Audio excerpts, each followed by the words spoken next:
ओम जयंती मंगला काली जय हो जय हो।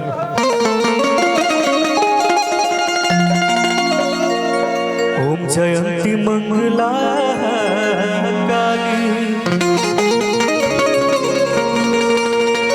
भद्र काली कपालिनी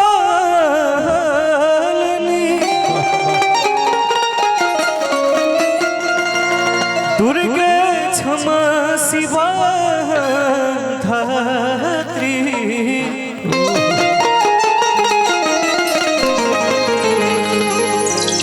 स्वाहा स्वधा नमस्ते।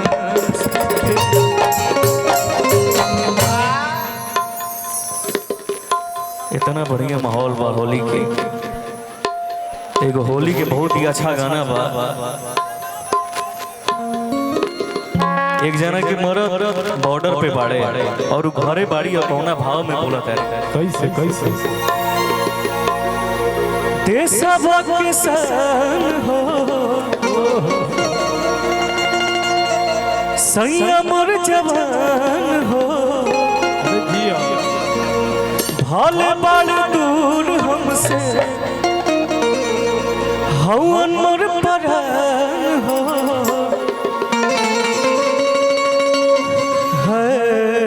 भेजे लिफाफा में अबीर हो बलमुआ फौजी अरे सीमा पे बड़े कश्मीर हो।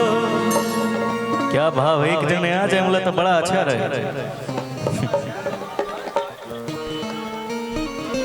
देशवा के सन हो देशवा के सन हो संयम और जवान हो संयम और जवान हो हल बड़ दूर हमसे हमर परान हो है भेजे लिफाफा में अभी सीमा पे बड़े कश्मीर हो भेजे लिफाफा में अभी बलुआ खोरी सीमा पे बड़े कश्मीर हो।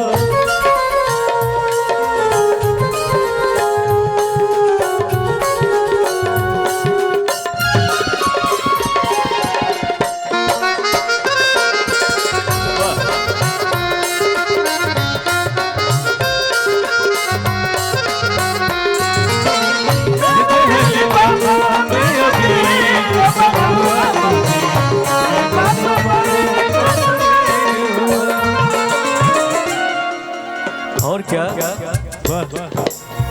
छुट्टी नहीं मिलल असु नहीं बमला होली से बढ़ के बाटे देश के सवाल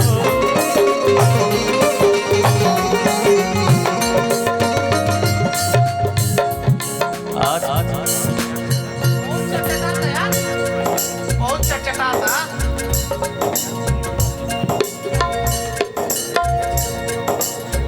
बैठ जाइए।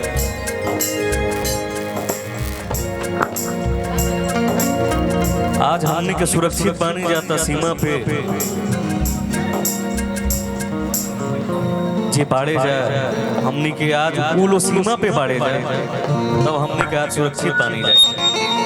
क्या भाव है छुट्टी नहीं मिलल असो नहीं बमलाल होली से बढ़ के बाटे देश के सवाल हो।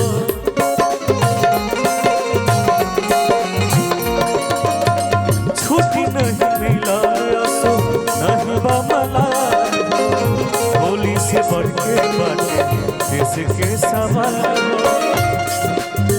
बाटे हमके नाच हो जानला समझ हो बाल बचावा तारा देशवा के ताज हो कहे बाई नैनन से नीक हो बलमुआ सीमा पे बड़े कश्मीर हो भेजे हैं लिफाफा में अभी बलमुआ कोई सीमा पे बड़े कश्मीर हो।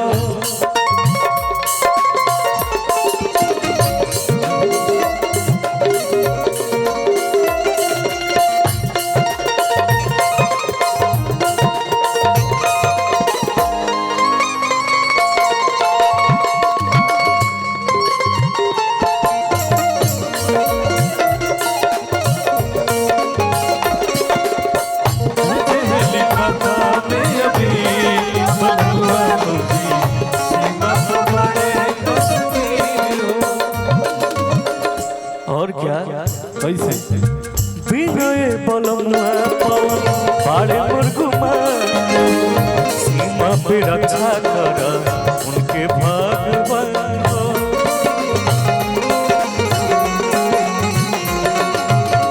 बिनय बलमुआ पवन बाड़े मुर्गुमा हो सीमा पे रक्षा कर उनके भगवान हो। दिल में बयास हो घर में बड़ी सास हो देवर जी बसो साथे बपास हो मनवा में बाटे हमरा भी हो बाप बड़े कश्मीर हो भेजे हैं लिफाफा में अभी बलमुआ कोई सीमा पे बड़े कश्मीर हो भेजे हैं लिफाफा में अभी बलमुआ कोई बड़े कश्मीर हो भेजे हैं लिफाफा में अभी बलमुआ कोई बड़े कश्मीर हो।